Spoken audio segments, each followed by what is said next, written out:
শুভ জন্মদিন প্রিয় মামুনি আমার। আজকের এই দিনটা যেন ফিরে আসে বারবার। খুশি আনন্দে ভরপুর থাকুক তোমার জীবন। কোনো খারাপ ছায়া যেন তোমার জীবনে না পড়ে, এই কামনায়। হ্যালো ভিউয়ার্স, আসসালামু আলাইকুম। কেমন আছেন আপনারা সবাই? তো এই ভিডিওটা হচ্ছে আমার গতকালকের। আমার মেয়ের জন্ম ডেট ছিল 23শে জুলাই। তো ওই দিন ছিল বৃহস্পতিবার, যেহেতু সবাই বাইরে, অফিসে, স্কুল, কলেজে, কেউ আসতে পারবে না, অ্যাটেন্ড করতে পারবে না, তাই কোনো কিছু আয়োজনও করিনি। কিন্তু মেয়ে তো মানতেই চাচ্ছিল না, তাই রাত্রের বেলা হচ্ছে একটা পুডিং বানিয়ে জাস্ট একটু সান্ত্বনা দিয়েছি দুই ভাই বোনকে। এরপর হচ্ছে এটা আমার গতকালকে মানে শুক্রবারের দিনের আয়োজন। তো ওর হচ্ছে বড় বোন আবার কেকের অর্ডার করেছে, অনেক সুন্দর করে ডেকোরেশন করেছে, সবাই মিলে বাচ্চারা কেক কাটবে। এদের আনন্দই কিন্তু এটা হচ্ছে মূল।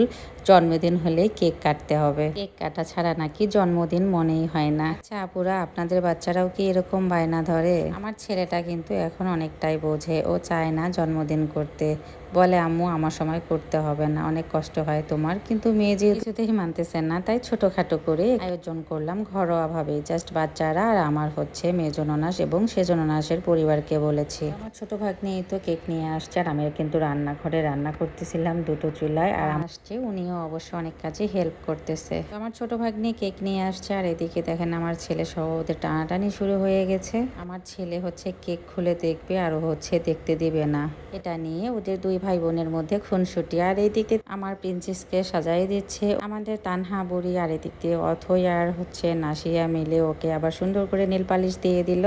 আর অনেক সুন্দর করে আমার ছেলে আর ছোট ভাগ্নি মিলে দেখেন ডেকোরেশনটা করে দিল, মাশাআল্লাহ ভালোই লাগতেছিল দেখতে। আর ছোপাটা এসে গুছিয়ে দিল আমার ছোট যা। এরকম প্রোগ্রামে সবাই হাতে হাতে এভাবে কাজ করলে কিন্তু আয়োজনটা আসলে আরো বেশি ভালো হয় দেখতে। এদিকে দুলা ভাইরা আসছে, পাশেই খাওয়া দাওয়া করছিল, তার পাশেই হচ্ছে আমি তো কেক কাটাও শুরু করে দিলাম। যেহেতু দুপুরবেলা আর হচ্ছে জুম্মার দিনে, তো নামাজের পরপরেই কিন্তু বড়রা খাওয়া দাওয়া করছিল, আর পাশেই হচ্ছে ছোট বাচ্চারা এ তো মজা করতেছিল। যদিও আমার মেয়ে আনন্দ করতো অনেক সময় ধরে, ও বলতেছিল আম্মু রাত্রে কেক কাটবো, কিন্তু সারাদিন অনেক পরিশ্রম হয়েছে, তাই ভাবলাম আর প্রচণ্ড গরম যে দুপুরে দুপুরেই হচ্ছে কেকটাও কাটা হয়ে যাক, আর এদিক দিয়ে সবাই কেক খেয়ে বাচ্চারা খাওয়া দাওয়া করে বাসায় গিয়ে রেস্ট করবে।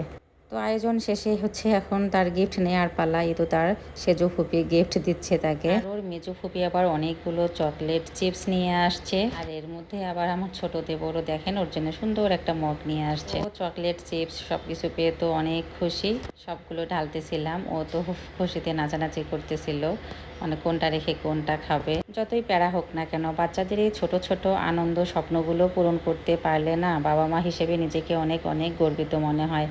তো ভিডিওটা এই পর্যন্তই রাখলাম, আপনাদের কাছে কেমন লাগলো অবশ্যই কমেন্টসে জানাবেন, আর সবাই একটু আমার এই প্রিন্সেসটার জন্য দোয়া রাখবেন।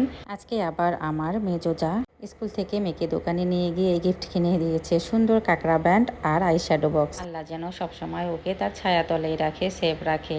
আল্লাহ হাফেজ, শুভরাত্রি, আসসালামু আলাইকুম।